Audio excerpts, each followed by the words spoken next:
할렐루야. 우리 앞뒤적으로 한번 더 인사하시겠습니다. 잘 되고 있습니다. 우리 인생 최고의 날입니다.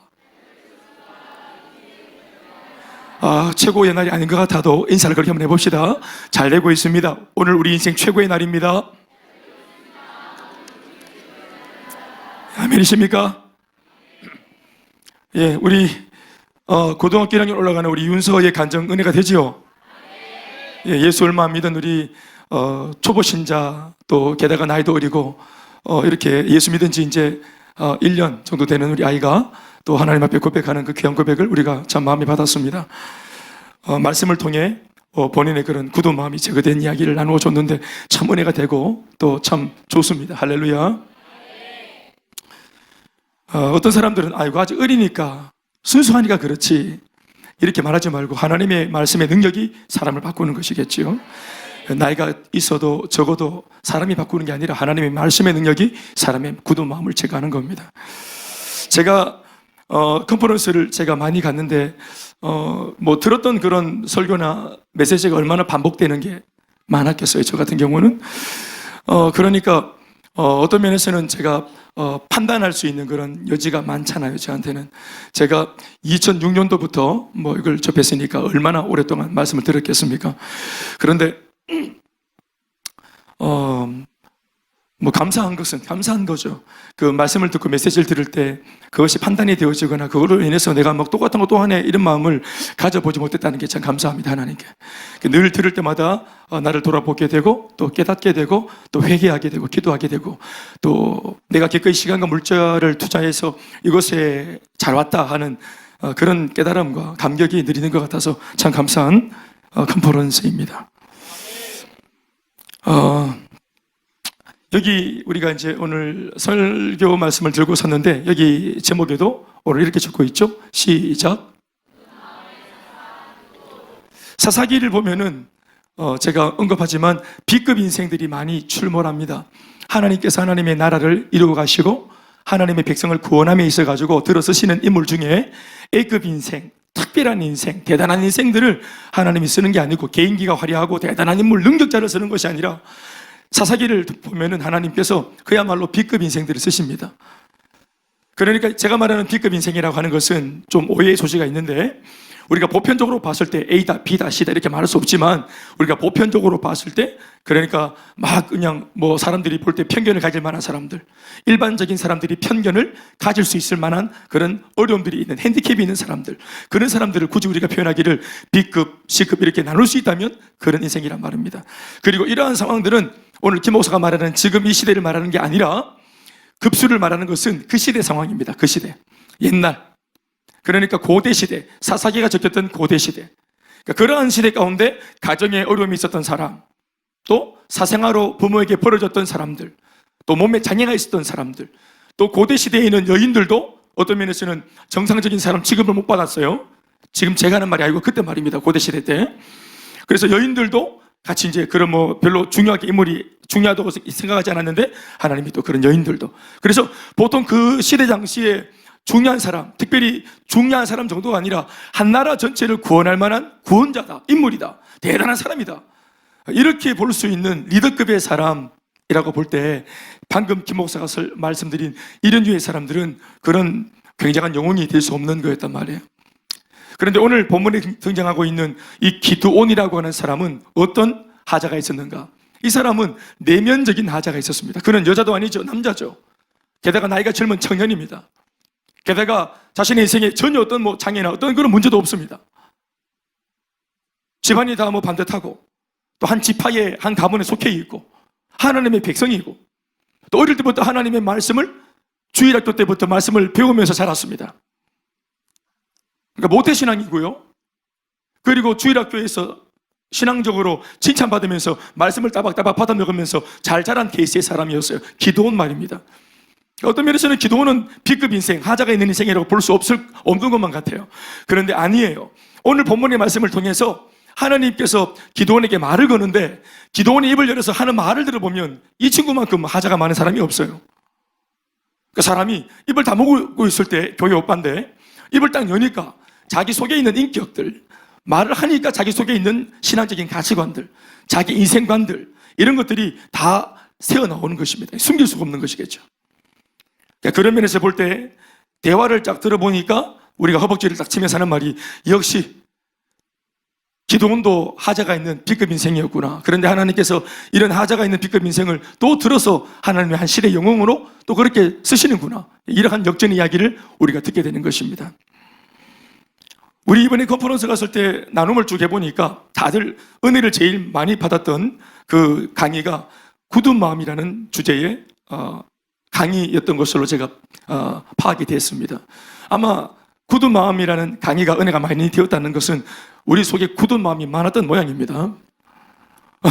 마음의 굳은살이 배기고 또 마음이 딱딱해져서 굳어 있으니까 이게 울 때 울 줄 모르고 웃을 때 웃을 줄 모르고 또 기쁠 때 기뻐할 줄 모르고 무엇보다 구원의 감격이 예수님의 십자가를 묵상할 때 그 감격과 기쁨이 감사가 이런 것들이 결여되어지는 것을 우리 모두가 뭔가 느끼고 있었던 모양이지요. 그러니까 우리가 그런 강의를 들을 때 저마다 짠 것도 아닌데 모두가 그 말씀 앞에서 그 굳은 마음들이 제거되는 것을 경험을 했습니다.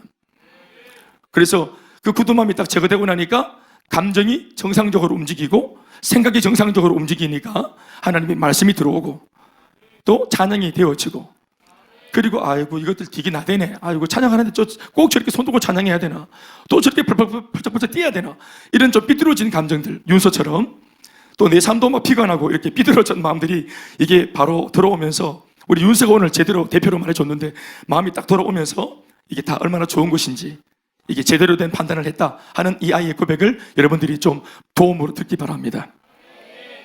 그러니까 밤에 우리 같이 나누고 또 서로 떡을 떼고 교제하는데 보니까 아유 하루 전과 이틀 동안 훨씬 다르더라고 사람들이.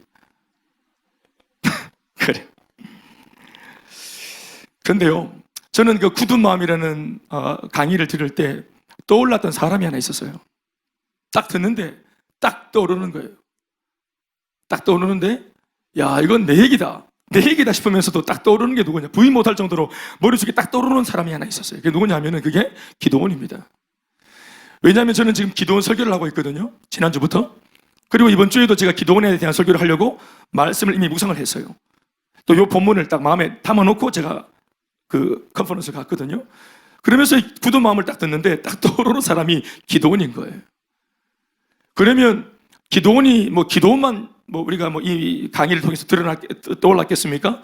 어떤 면에서는 기도원이 누군지 오늘 살펴보면 알겠지만 기도원은 우리 교회 아니 이 시간 이 말씀을 듣는 이곳에 있는 전부 다입니다. 저와 여러분들 전부 다가 이 자리에 앉아서 이 말씀을 듣고 있는 사람이 다 모조리 기도원입니다. 싹 다 기도원입니다. 그래서 오늘 우리는 기도원을 다루시는 하나님의 그 말씀 앞에 우리 자신을 투영시켜서 우리 자신을 돌아볼 수 있는 은혜 있길 바랍니다. 제가 먼저 하나님께서 한 시대의 영웅으로 쓰시려고 시대가 어둡고 7년 동안이나 미디안 종속들한테 완전히 박살이 나가지고 정신을 못 차리고 있는 이 이스라엘 백성들 아무리 부족해도 하나님이 징계를 하셨지만 그래도 살려야 안 되겠습니까? 하나님 입장에서 아들과 딸이니까 백성이니까 아멘 아멘. 신앙이 잠시 떨어져가지고 헤매고 있는 이 백성을 하나님 입장에서 잠시 벌을 줘가지고 정신을 차리겠지만 결국에는 살려야 되지 않겠습니까? 회복시켜야 되지 않겠습니까? 그래서 하나님께서 하나님의 말씀으로 찾아오셔서 한편에서는 하나님의 말씀으로 너희들이 하나님을 떠나고 죄를 짓고 이렇게 미디안한테 고통을 당하고 있는 이유가 뭐냐 하면 다른 것이 아니라 너희들이 십자가를 잊었기 때문이고 구원의 감격을 잊어버렸기 때문이라고 한 선지자를 통해서 말씀으로 그들에게 죄 짓고 살았던 죄에 대한 지적을 허락해 주셨습니다.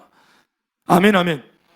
안 그래도 지금 삶이 어려워서 눌려있는 사람한테 너 그거 다 죄 때문이야, 구원의 감격이 없기 때문이야, 초심을 잃었기 때문이야, 이런 말은 맞지만 그 말을 인정하는 것은 상당히 어려워요. 왜냐하면 정답을 딱 말할 때 정답이 맞다면서 일어날 수 있는 게 아니에요. 정답을 들을수록 불타고 나고 정답을 들을수록 화가 나고 들킨 것 같으니까 쪽팔리고 기분이 안 좋아요. 신앙을 가져도 마찬가지입니다. 그게 하나님이라도 마찬가지예요. 하나님이라도 내 자존심을 건드리면 불타고 납니다.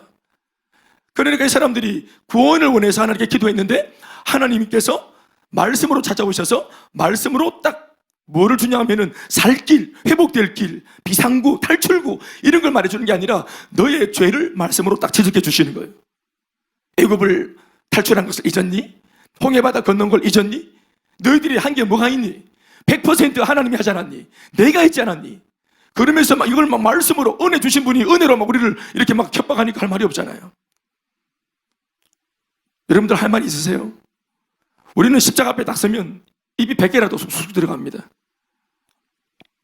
할 말이 없습니다. 그분 앞에서. 그런데 죄만 지적하는 것이 아니라 하나님은 한 손으로는 우리의 죄를 지적하심과 동시에 한 손으로는 백성들이 모르는 가운데 이 나라를 구원할 한 사람의 사사를 준비하고 계셨습니다. 그 인물이 바로 사사 기드온입니다. 오늘 본문에 등장하는 기드온은 아까도 말했지만 사사라고 하는 이름을 가지기에 형편없는 몰골의 사람이었습니다. 어떤 면에서는 주일학교 출신이고 모태신앙이지만 신앙도 없어 보입니다. 얼마나 그 삶이 쪼잔해 보이고 쪼다같이 보이는지. 오늘 등장하고 있는 기드온의 모습을 보십시오. 몇 가지가 제가 보여드릴게요. 모습, 지금 현재 나라가 엉망진창이고 나라가 주저앉았고 한 나라의 신앙이 주저앉았고 하나님께서 지금 침묵하고 계시고 영적으로나 물리적으로나 정말 위기의 순간인데 이 기독 청년 기드온이라는 사람이 어떻게 하고 있는지 보십시오. 우리 등장하는 모습을 보시면 11절 말씀에 다 같이 읽어보시겠습니다. 시작.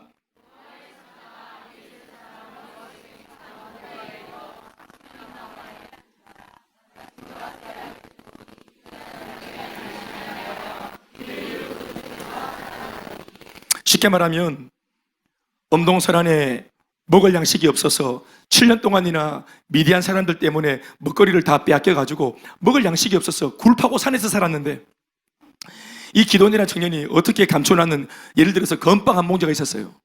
민족 전체가 굶고 있는데 건빵 한 봉지가 생겨서 이거를 아버지 입에 하나 넣어드리고 친구 입에 하나 넣어주고 나도 하나 먹고, 이게 아니고 건빵 한 봉지를 혼자 먹겠다고 포도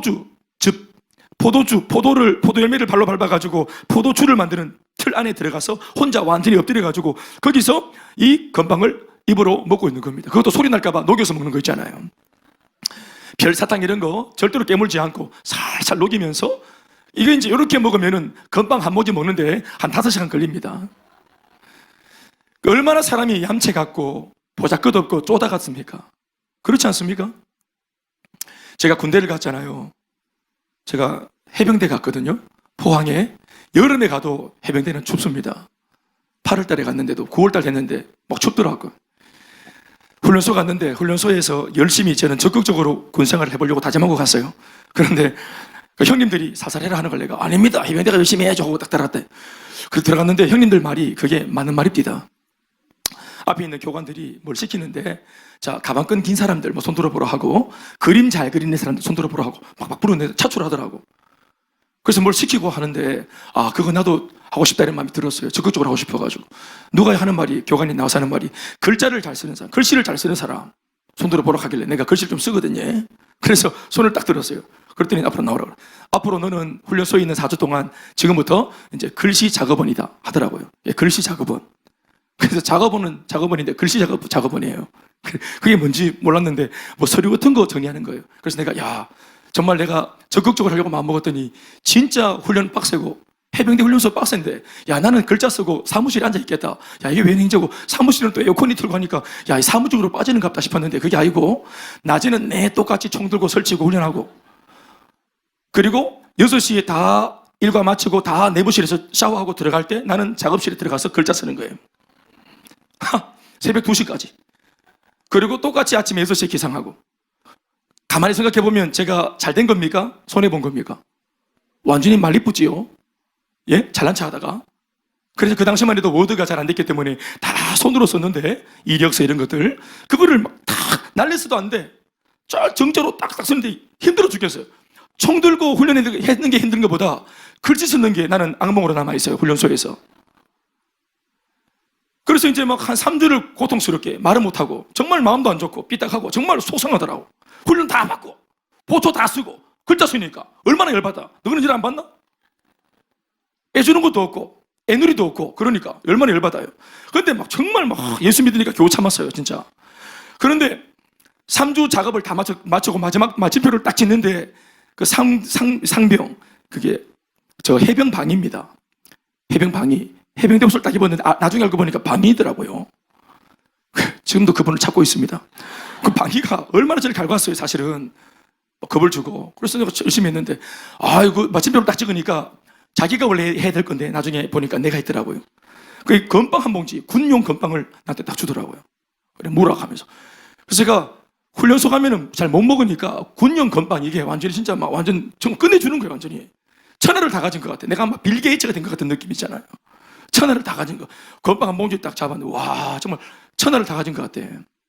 그래가지고 이 건빵 봉지를 이 건빵 주머니, 여기 군복에는 건빵 주머니가 있는데 건빵 주머니 집어넣고 그리고 움직였더니 걸었더니 부시락부시락 소리 나더라고. 그래서 손으로 잡았어요. 잡고 그래가지고 내무실에 들어갔죠. 내무실에 문을 드르륵 여니까 전부 다 쫙 자고 있지. 얼마나 피곤하겠습니까? 하루 종일 훈련받고 전부 다 기절하는 겁니다. 코를 막 드르륵 드르륵 중간에 또 막 잠꼬대 막 이놈아 하고 소리 지르고 막 예 알겠습니다 이런 거 막 나오고 잠꼬대로 엉망진창이야 훈련소가. 그 포항에 9월달만 돼도 추워서 모포를 덮고 잤는데 모포를 딱 덮고 이제 누워서 쫙 빼곡하게 들어 누워 있는데 침실에 이게 삼삼해서 잠이 안 오는 거예요. 그래서 이걸 꺼내가지고 와, 막 꿈꾸는 것 같아. 그래서 봉다리를 딱 잡고 딱 뜯었는데 찌지직 하는데 옆에서 애들이 신음소리만 내는 거예요. 이러면서 찌직했는데 다 배고플 시즌이니까. 그래서 완전히 열었다가는 큰일 나겠어요. 그래서 조금씩 그것도 몸을 이렇게 흔들면서 이렇게 하면서 지름 한 10cm쯤 되는 이 건빵모지 이걸 뜯는데 이걸 한 10분쯤 걸렸대요. 10분을. 제가 이런 말 하니까 잘 안 믿는 분들이 많았는데 우리 석진이가 해병대 출신이지. 그래서 이런 말들이 공감이 되지. 그래, 난 너무 좋아요. 저런 친구들이 있어서. 중간에 공감이 되면 크게 좀 손 들고 아멘 좀 해라니. 하도 군대 얘기하면 뻥인다 그래가지고 제가 지금 강단에서 설교 시간이 하잖아요. 그래, 이거 막 머리치면서 이렇게 다 열었어요. 완전히 오픈해서. 그게 막 건빵 향기가 확 올라오는데 막 진짜 정신이 아득하대. 근데 그 건빵을 입에 딱 넣고 한번 확 씹었잖아요. 와, 착 씹었더니 옆에 양쪽 애들이 다 막 실험을 하는 거예요. 하면서 깨끗처럼 막. 어깨만 안 되잖아요. 내가 3주 동안 훈련 다 받고 글자 새벽 2시까지 써가지고 얻은 건빵인데. 맨날 퍼즐로 잠만 잤는데 주면 되겠어요? 내가 아무리 열심히 믿어도? 그래, 건빵은 나만의 것이라. 그래, 건빵을 입에 넣는데 씹으니까 소리가 나니까 이 건빵을 녹여 먹었어요. 입에 넣고 그것도 모포도 막 덮고 머리 끝까지 덮고 그래가지고 막 살살 입에 넣고 살살 녹여 먹고 별사탕도 막 녹여 먹고 별사탕은 다 녹기 전에 삼키고 그 건빵을 다 먹고 나니까 날이 새서요. 건빵을 다 먹고 날이 새뿌서 환하게 날이 새뿌 기상하고 뛰나갔다. 그래서 건빵 봉다리 빈 봉다리는 이 건빵 주머니에 넣어놓고 들키면 안 되니까 흔적을 남기면 안 돼요. 옛날에 보니까 우리 영구도 흔적 안 남기려고 다 묻부터 하대. 나도 그래 다 묻었어요. 어설프게 남기면 안 되니까 탁 넣고 그래가지고 화장실을 갔어요. 화장실을 급하게 훈련받아 화장실 딱 가서 딱 앉으니까 보시락 끓이길래 이걸 딱 버리려고 아무 때나 버리면 안 되니까 화장실 버리려고 건빵 봉지를 딱 폈는데 이게 깜깜한 밤중에 건빵 봉지가 안 보이는 가운데 소리만 듣고 입에만 과자를 넣었다가 대낮에 붉은 대낮에 환한 가운데 이게 햇빛 앞에서 화장실 아니지만 이 건빵 봉다리를 딱 보니까 지난 밤에 내가 했던 짓거리가 딱 떠오르는 거예요. 이 건빵 봉다리가 증거잖아요. 내가 밤새도록 뭐 했는지 얼마나 그게 수치심이 느껴지는지 너무 초라하고 내가 일하려고 해병대 왔나 싶고 나이가 20살이 넘어가지고 건빵 한 문제 때문에 동료와 동지와 전우를 배신하고 나라를 지키겠다고 건빵 한 문제를 못 나눠 먹는 이 전우가 게다가 네가 예수 믿는 청년이가 여러분 내가 한 달 전만 해도 대구에 있을 때 제일 큰 교회에서 대학부에서 제가 기타 메고 당신은 사랑받기 위해 누님 사랑받기 태어나셨어요. 자매님 축복합니다. 할렐루야 형제님 잘 될 겁니다. 이렇게 찬양 인도를 했어요. 월침 리더였어요. 손 높이 들고 찬양하고 기도해주고 동생들 막 기도해주고 또 중등부 교사 선생님이었어요. 준비리들 할렐루야 이러면서 내가 막 얘기해주고 꿈을 막 얘기해주고 준비리들 할렐루야 이러면서 선생님이 보여줄게 선생님이 길을 열어줄게 하고 내가 막 큰 소리 막 쳤어요. 인생을 가르치고 그들에게 교훈하고 그랬는데 세상에 한 달 뒤에 내가 건빵을 녹여 먹을 줄 알았겠어요? 누구도 뭐라 안 했어요 나한테. 쪼다 같은 놈 부끄럽다 그러고도 인간이냐 이런 말 아무도 안 했는데 건빵 봉지를 딱 보는 순간 완전히 정말 막 수치심이 말로 못하게 밀려오는 거예요. 그리고 눈물이 건빵 봉지에 뚝 떨어졌어요. 그런데 갑자기 큰 음성이 마음속에 들렸어요. 근종사야 12절 말씀 보십시다. 시작.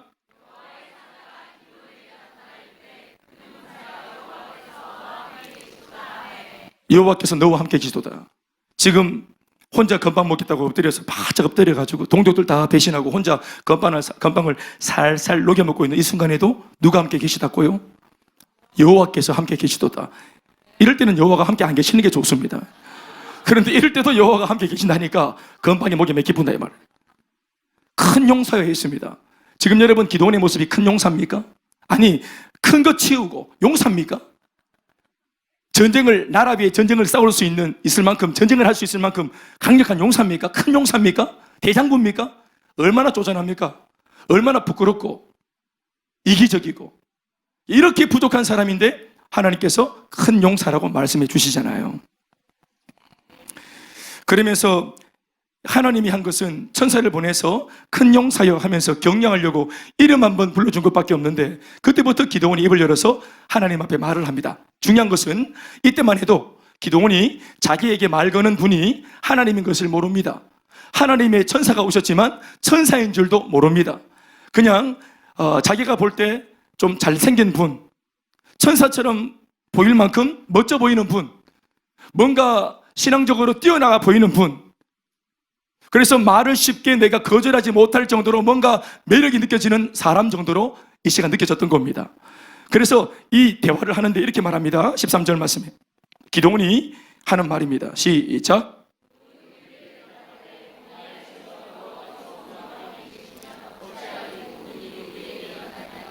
또 우리 조상들이 일찍이 우리에게 이르기를 여호와께서 우리를 애굽에서 올라오게 한 것이 아니냐 한 그 모든 이적이 어디 있나이까? 이제 여호와께서 우리를 버리사 미디안의 손에 우리를 넘겨주셨나이다 하니 하십시오. 보십시오. 기드온이 오늘 하나님이 보낸 천사로부터 들었던 말은 다른 말이 아닙니다. 다른 말이 아니에요. 그냥 큰 용사여 하나님께서 너와 함께 계시는구나 이 말밖에 안 했어요. 여러분들이 볼 때는 이 말이 칭찬처럼 들려요? 이게 욕인 것처럼 들려요? 이게 욕이에요? 칭찬이에요? 격려예요? 말을 안 하기로 하셨어요. 긍정적인 말이에요? 부정적인 말이에요? 큰 용사여 하나님께서 그럼에도 불구하고 너와 함께 하신다 이 말은 부정적인 말이에요? 아니면 긍정적인 말이에요? 긍정적인 말이잖아요. 그렇지 않습니까? 예. 아무리 우리 삶이 어렵고 힘들더라도 옆에 있는 목사님이 온다든지 아니면 동료들이 와서 집사님 힘내세요. 하나님은 집사님과 함께 하세요. 이런 말은 긍정적인 말이죠. 그러니까 이런 말이죠. 그러니까 하나님께서 기드온에게 한 말이 별로 그렇게 거슬릴 만한 말을 한 적이 없어요. 그냥 칭찬하고 격려했어요. 그런데 마치 기다렸다는 듯이 입을 열어가지고 대본에 내뱉는 말이 뭐냐 하면 기드온, 이 신앙 좋아 보이는 청년이 하는 말이 하나님께서 나와 함께 하신다고요? 하나님께서 당신 말처럼 나와 함께 계시고 우리 민족과 함께 계셨다면 어떻게 해서 우리에게 이런 일이 일어났겠습니까? 우리가 어떻게 7년 동안이나 이렇게 미디안 때문에 고통을 당하고 어려움을 당하겠습니까? 우리가 일찍이 들은 게 있습니다. 일찍이 들었다는 말은 뭐냐면 어릴 때부터 자기가 구전으로 믿음의 선배들로부터 교회에서 주일학교 쌤들로부터 들었다는 말입니다. 뭐를 들었다는 말입니까? 하나님에 대해서 들었다는 말입니다. 하나님은 너희 조상들을 애굽에서 건지신 구원의 하나님이야. 홍해바다를 기적으로 가르신 구원의 하나님이야. 아멘 아멘. 젖과 꿀이 흐르는 가나안 땅, 그 축복의 땅을 무상으로 너희 조상들한테 주었던 축복의 하나님이야. 이런 말을 그들이 계속해서 들었던 거예요. 반복해서 하나님이 참 좋은 분이라고. 아멘 아멘. 하나님은 좋으신 아버지라고. 그러나 그렇게 이론으로 듣고 알고 익히고 새기고 있었는데 자기가 직접 짧게는 7년 정도 자기가 직접 체험하는 하나님은 자기가 주일학교 때 들었던 하나님의 말씀과 너무 거리가 먼 하나님이세요. 백성을 돌보지 않고 구원하지 않고 이방인들 손에 버려두는 하나님. 그러니까 그 마음속에 뭐냐 하면 기드온이 아직까지 이 말을 오늘 이 천사한테 말하기 전까지는 한 번도 입 바깥으로 내뱉진 않았지만 마음속에 가득했던 게 뭐냐 하면 하나님에 대한 불신입니다. 하나님에 대한 불신. 감히 입을 열어서 말할 데가 없어서 말을 안 했지.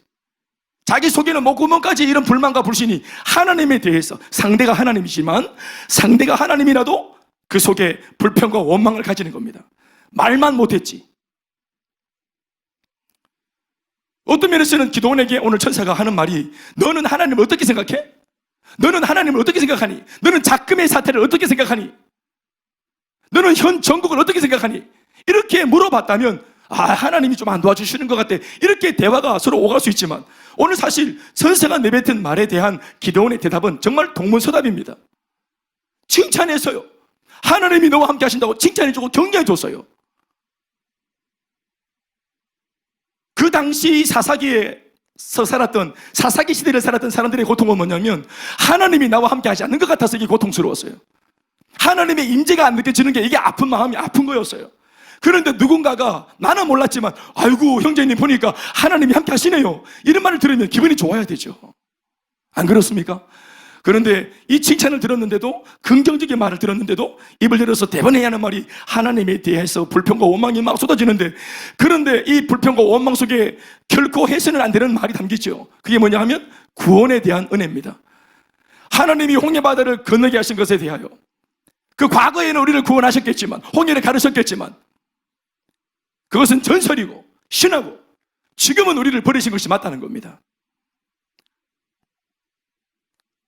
조상들의 하나님이지 내 하나님이 아니라는 것입니다. 이렇게 이제 말을 하는 겁니다. 그랬더니 하나님께서, 천사가 하는 말이 14절 말씀에 너는 가서 너의 힘으로 이스라엘을 미디안의 손에서 구원해라. 내가 너를 보낸 게 아니냐. 네가 가면 할 수 있다. 이렇게 하나님이 한 번 더 크게 용기를 줍니다. 그리고 네가 어쩌면 역사의 주역이 되어서 이 나라와 민족의 이 문제를 해결할 수 있다. 내가 네게 힘을 주겠다 하고 하나님이 딱 축복을 해줍니다. 격려를 해줍니다. 네가 역사의 주역이 되라. 네가 할 수 있다 합니다. 그런데 이제 기드온이 이런 말을 듣고도 좀채 그 마음이 아멘으로 화답이 되지 않습니다.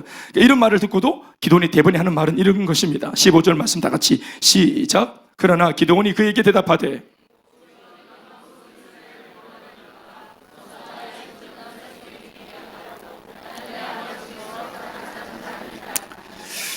하나님은 내가 너와 함께해서 내가 너를 불렀고 내가 너를 보내고 내가 너에게 함께함으로써 하나님이 너와 함께함으로써 네가 구원을 할 수 있고 쓰임받을 수 있다라고 말씀하신 것인데, 기드온은 하나님이 나와 함께 한다는 사실에 대해서 별로 그것을 중요하게 생각하지 않습니다. 그러면서 하는 말이, 구원을 하려면, 나라를 지금 구원하려면 강력한 무엇인가가 있어야 되는데 나는 그 무엇인가가 없는 사람이에요. 오 주여, 내가 무엇으로 이스라엘을 구원하겠습니까? 자기에게는 무기도 없고 스펙도 없고 가진 것이 아무것도 없다는 겁니다. 능력이 없다는 겁니다.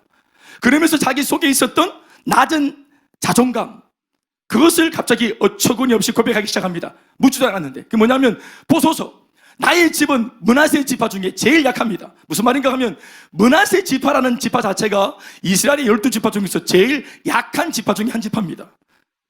메이저급의 지파가 아닙니다. 그러니까 우리는 12지파 중에서도 마이너급의 지파요, B급 지파고, 그 므낫세 지파 중에서도 많은 가문이 있는데 우리 아버지가 속한 가문은 제일 약한 가문이고, 우리 아버지는 지금 제일 못난 모습이고, 나중에 보면 알겠지만 이미 아버지가 하나님을 버렸습니다. 신앙을 버렸어요. 우리 아버지는 이미 신앙을 던진 정말 바보 같은 사람이고, 게다가 그 아버지 밑에 나도 제일 작은 자입니다. 그러니까 기드온의 머릿속에 가득한 자기 정체성이 뭐냐면은 작다는 겁니다.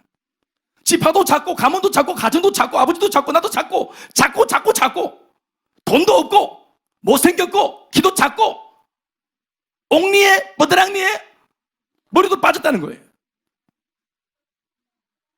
나는 변두리 출신이고 나는 지방대학 출신이고 스펙도 없고 세상이 요구하는 그런 이력이 없다는, 화려하지 못하다는 거예요. 그 무엇도 없다는 것입니다. 이것이 그가 생각하는 구원관입니다. 하나님께 쓰임받으려면 무엇인가가 있어야 된다 하는 겁니다. 아닙니다. 하나님은 부족한 사람 가운데 하나님께서 함께 하심으로 역사를 일으키시는 것이지, 그 사람이 가지고 있는 무엇인가를 쓰는 것이 아닙니다. 그 사람이 있는 모습 그대로를 가지고 하나님께 순종하면 쓰시는 겁니다. 하나님이. 능력은 순종할 때 나타나는 것이, 내가 준비해서 능력을 갖추어서 주님께 써달라고 나오는 것이 아닙니다. 부족해도 오늘 하나님께서 수많은 사람 가운데 이미 기드온을 주님이 주목하셨습니다. 기드온을 지목하셨습니다. 하나님이 지목한 사람이 쓰임받는 겁니다. 순종하면 쓰임받는 거예요. 네가 작다는 거 제일 잘합니다. 그분이 창조했기 때문에 작게. 하나님께서 뭐 창조했는데 모르겠습니까? 하나님이 제일 잘합니다. 부족한 거를. 그것을 하나님 앞에 변명처럼 이것 때문에 못한다고 말하지 않아야 된다. 왜냐하면 하나님 그거 다 알고 쓰시는 것이기 때문에. 잘난 사람 찾아온 것이 아닙니다. 주님이. 저는 못났습니다. 맞다. 정확하다. 네가 한 말대로 나는 못난 사람. 그래서 난 네가 좋다.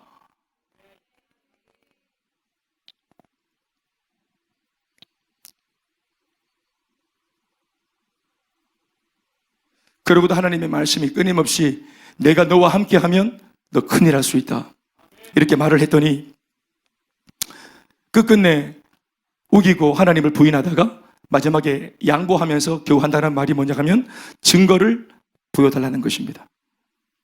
증거를.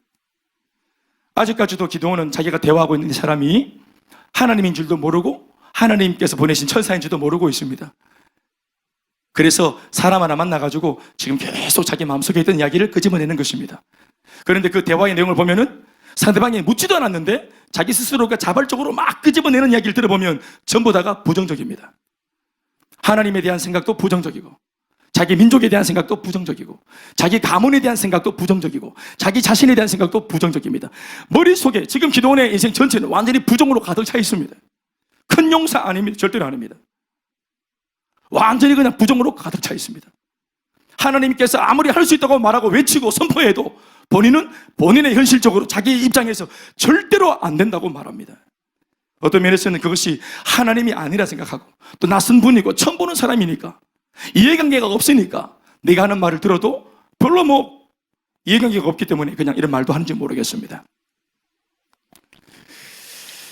제가 강의를 들으면서 기도원이 생각났어요. 이게 굳은 마음 때문에 그렇다 하는 것을 우리가 강의를 떠올리면 알 수 있습니다. 우리 같이 컨퍼런스에 못 가신 분들을 위해서 제가 개인적으로 강의를 들으면서 정리한 노트의 내용을 제가 짧게 한번 읽어드리겠습니다.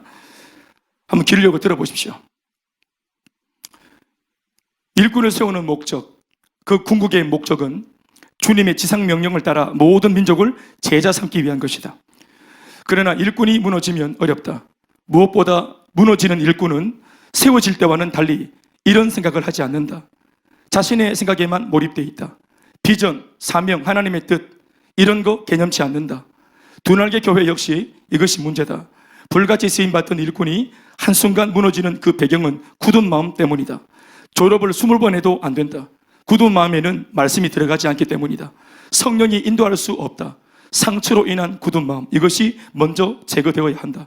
그러나 이 사람, 그럼에도 불구하고 기도하면 은사도 일어나고 열정도 있고 겉으로는 굉장한 일꾼인 것처럼 보인다. 그러나 결국 사고친다. 한국 교회사 안에 나타난 수많은 은사자들 중에는 이후에 사이비 이단 교주로 전락한 이들이 무수하다. 그러니 이런 사람에게 은사가 나타나는 것은 위험한 일이다. 굳은 마음이란 타락한 옛 성품이다. 주의 일 실컷 해놓고는 주변 사람들한테 욕먹는다. 인정받지를 못한다. 반대로 굳은 마음은 은근히 내재된 채로 점잖게 그 사람 안에 은밀하게 자리 잡고 있다가 결국 결정적인 순간에 불순종이 안 되는 모습으로 나타나기도 한다. 굳은 마음을 제하는 방법은 자기 죽음을 경험하는 것이다. 갈라디아서 2장 20절 말씀처럼 자기 자아의 죽음이 일어나서 내가 없어져야 하는 것이다. 이 경험 위에 양육을 받아야 성장이 일어난다. 부드러운 마음이 되어야 하는데, 부드러운 마음이란 성령이 마음껏 만질 수 있는 사람의 마음을 말한다. 특별히 부드러운 마음이 되어야 할 것은 사람의 지, 정, 의, 전인격적인 회복이 일어나야만 한다. 먼저 지는 생각이다. 생각에도 굳은 생각이 들어갈 수 있다. 생각의 지는 태아 시절부터 만들어지기 시작한다. 과거로부터 지속적으로도 그리고 꾸준하게 구축된 이 부정적인 생각의 진이 사람 안에 있다. 하나님의 역사가 불같이 일어나도 절대로 의심하면서 믿지 않는다. 쉽게 믿으려고 하지 않는다. 그렇다고 다른 대안도 없으면서 해결하기 위해서는 주 예수 이름으로 명령해서 떠나보내야 한다. 회개 기도와 더불어 명령해서 쫓아보내야 한다.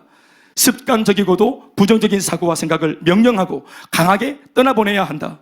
더불어 하나님의 말씀을 주야로 묵상해야 한다. 부정적 생각들이 들어올 때 이것을 물리쳐서 이길 수 있는 비결은 하나님의 말씀이기 때문에 그렇다. 생각 중에 최고의 생각은 잠언 1장 7절의 말씀처럼 여호와를 경외하는 생각이다. 이것이 지식의 근본이기 때문에 그렇다. 우리 교회에서는 하나님을 최고로 경외하는 사람들이 되기를 간절히 소망해야 된다. 교회 안에서 내가 하나님을 경외하기를 최고의 사람이 되어야 되겠다고 말하는 사람들이 나와야 한다. 굳은 생각을 제거하면 창의적인 생각을 주시고 지혜를 불어넣어 주신다. 두 번째는 굳은 감정이다. 감정은 낙심, 침체, 열등의식으로 나타난다.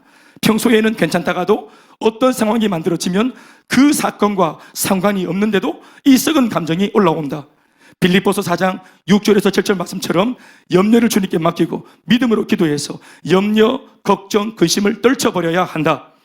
이 비결은 적극적으로 기뻐하는 것이다. 희락의 기름 부으심이 넘쳐야 한다.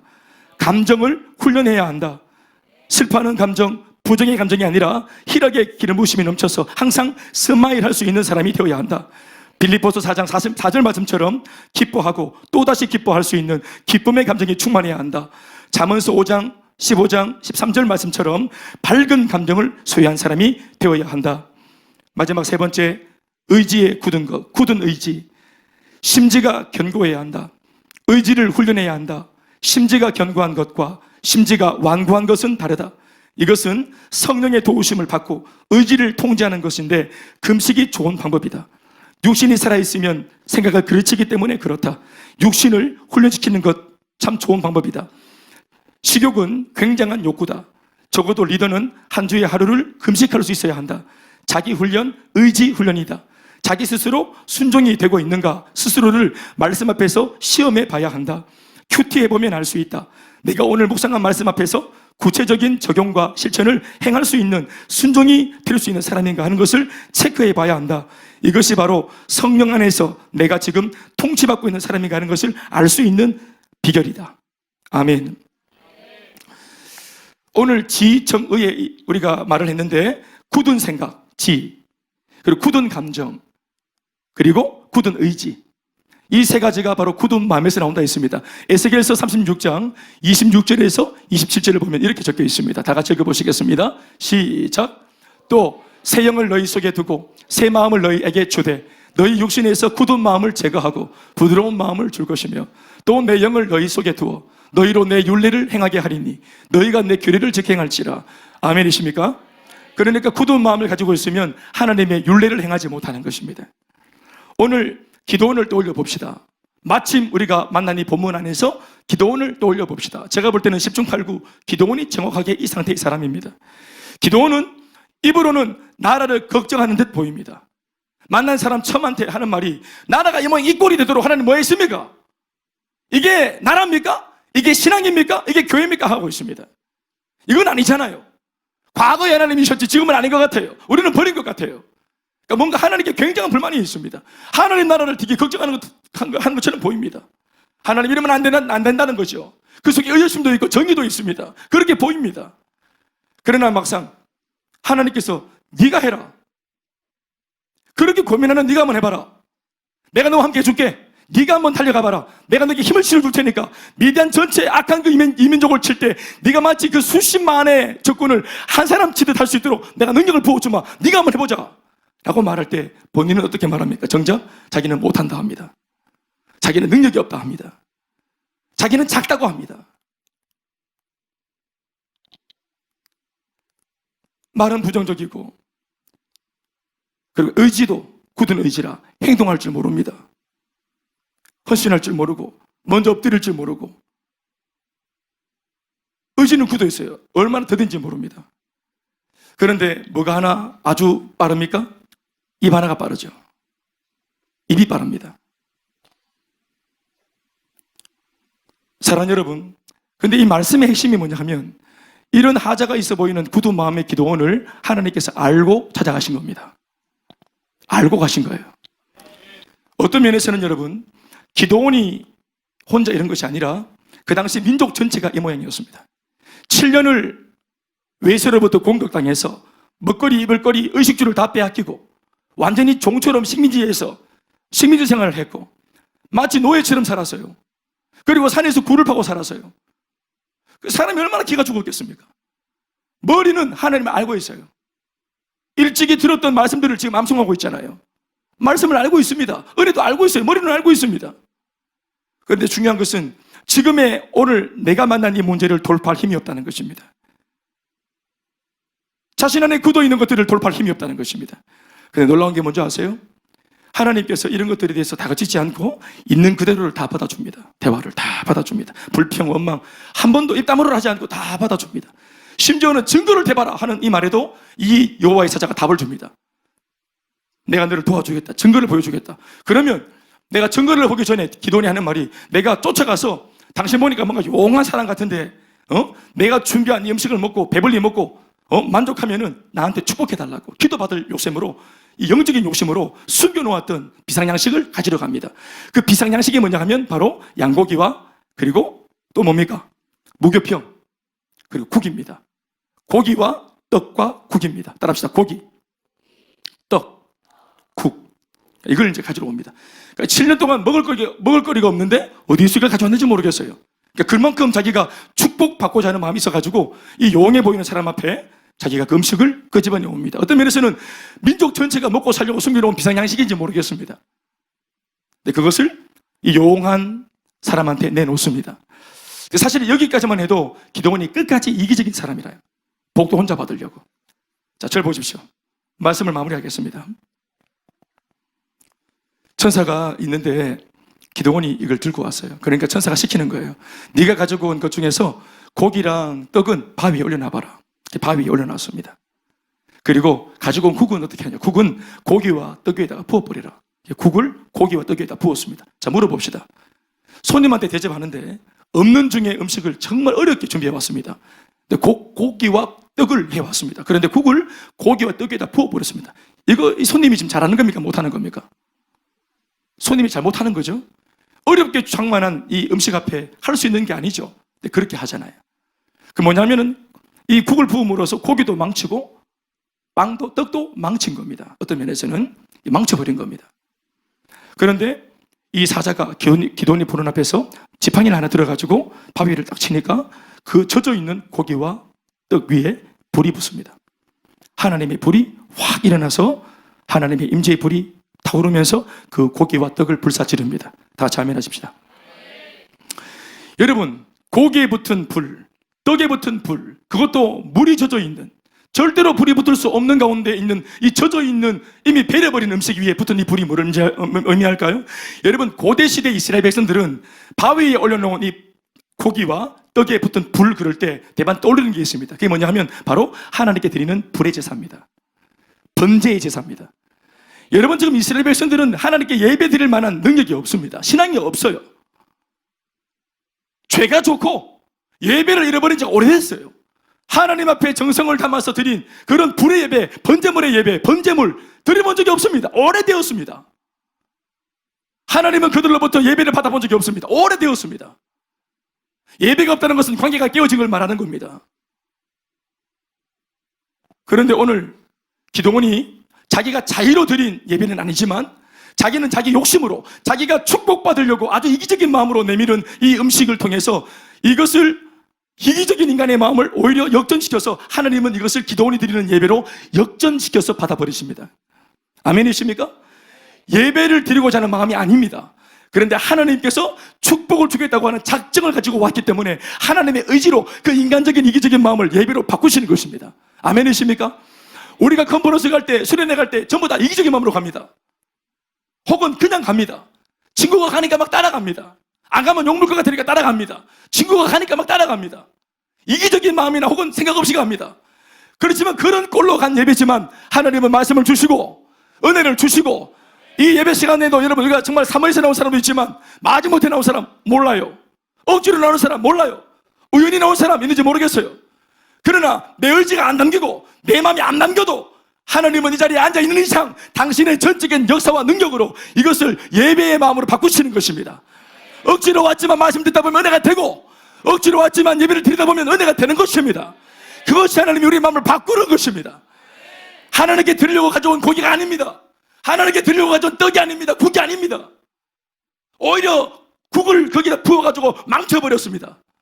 사랑 여러분, 그런데 망쳐버린 그 사람의 이기적인 마음 위에 하나님께서 완전히 역전시켜서 이것을 예배의 불로 승화시키신 것입니다. 하나님이 기도원의 예배를 받으셨습니다. 하나님이 기도원의 번제물을 받으셨습니다. 그는 드린 적이 없지만 참 이상하죠? 하나님은 받으셨습니다. 저는 예수 믿으려고 교회 온 게 아니에요. 30년 전에 교회 축구하러 왔어요. 그런데 하나님이 교회에 온 나의 목적과 저희를 바꾸셨습니다. 나는 교회에서 우리 엄마 아버지가 바뀔 수 있는 이런 인생의 해답을 찾을 줄 몰랐어요. 술밖에 모르는 우리 아버지가 뒤집어 줄 수 있는 인생의 비밀을 내가 그토록 고민하는 마음의 깊은 오늘 내가 교회 올 때는 축구하러 왔어요. 근데 축구하러 왔지만 내 속에는 인생, 그 당시 내 인생은 너무나 복잡했어요. 나는 이 문제를 해결하기 위해서 백방으로 노력한 적도 없어요. 방법을 찾지도 않았어요. 이것은 운명이니까, 사주팔자 운명이니까 기대도 한 적 없어요. 그냥 단순히 상처가 있는 채로 교회 축구하러, 야 보세요, 집이 엉망진창인데 축구할 마음이 있다는 게 신기하지 않습니까? 남편하고 완전히 엉망진창인데 그 다음날 쇼핑할 수 있는 마음이 생긴다는 게 이상하지 않습니까? 전혀 내 마음의 계획이 아니었습니다. 그런데 그냥 억지로 갖고 무작정 갔는데 하나님께서 그 자리에 있는 순간 만나주시는 것입니다. 우리 모두 예배가 불의 예배가 되게 만들어 주시는 것입니다. 그리고 천사가 불이 나타난 것과 동시에 사라집니다. 왜요?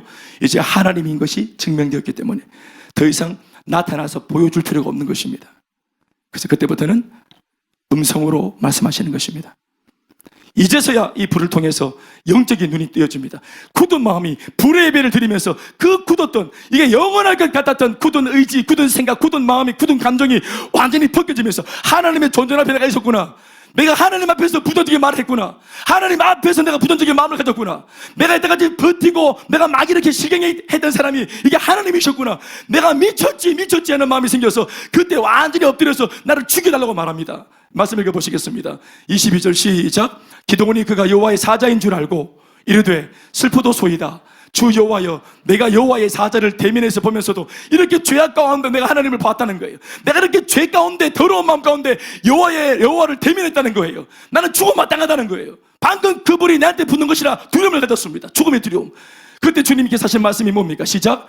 여호와께서 그에게 이르시되 너는 안심하라, 두려워하지 마라, 죽지 아니하리라 하시니, 이때로부터 오늘 거기에서 그 바위가 바로 하나님을 만난 기드온과 하나님이 만나서 사실은 전쟁이 일어나야 되고 격돌해야 되고 불타서 심판받고 징계받아야 될 그 바위 위에서 하나님의 전적인 긍휼을 입었다. 그래서 그 바위를 지금까지 여호와 샬롬이라고 하는 것입니다.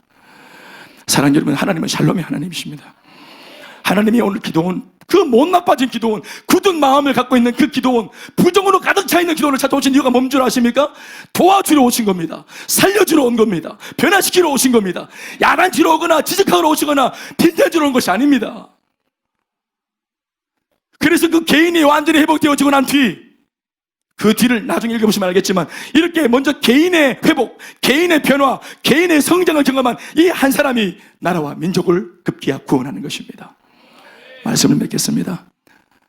우리 오늘 천사예술단 부모님들, 우리 오늘 교회 아이들 때문에 왔지 않습니까? 솔직히. 그러나 하나님께서 이 말씀을 듣게 하시려고 부르신 것입니다. 여러분, 우리 안에 문제가 있습니까? 하자가 있습니까? 사람들이 말하기를 뭔가 보편적이지 않은, 정상적이지 않은, 뭔가 조금 결여된 것들이 우리 인생에 혹은 내 아이들한테 있습니까? 그래서 부모님이 이 아이들, 평생에 이 아이들을 지켜줘야 되지 않겠나 하는 마음을 가지고 계십니까? 여러분, 아닙니다. 그럴지라도 부모는 늙어가요. 부모는 세전하십니다. 정말 좋은 양육은 이 아이들이 하나님을 만나게 하는 것입니다. 부모인 나보다 더 오래 갈 수 있는 하나님, 나는 죽어서 저고 가지만 내 아이들의 평생에 이 아이들의 하나님이 되어줄 수 있는 하나님이 우리 아이들의 하나님이 되어야 하는 것입니다. 우리는 오늘 이런 것들을 삼아서 교회 온 것이 아니지만, 하나님은 우리가 바로 기드온이라고 말씀하시면서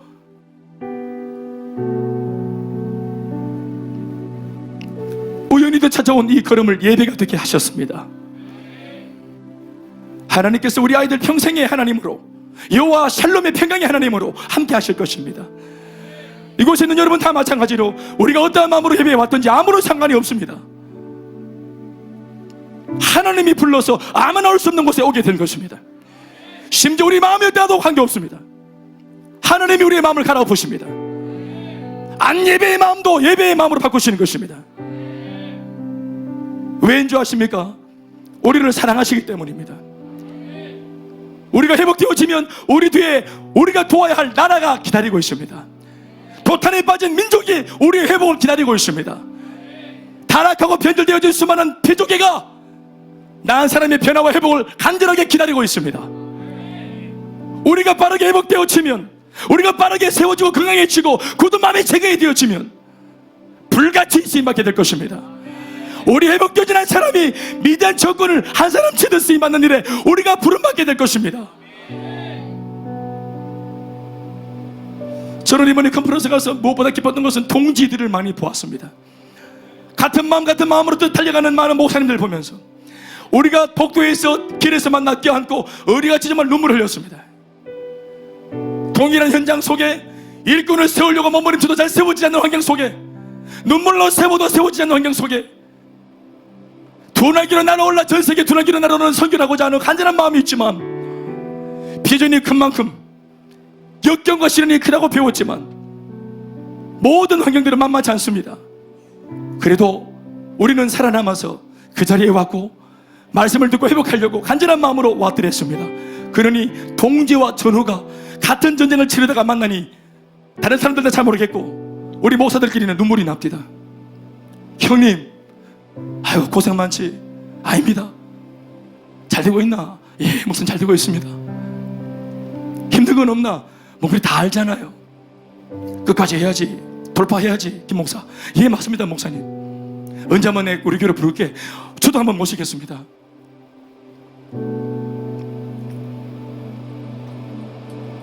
많은 분들이 우리 교회에 입당하고 난 뒤에 재정은 잘 돌아가는지 걱정해 주시고 자기 일처럼,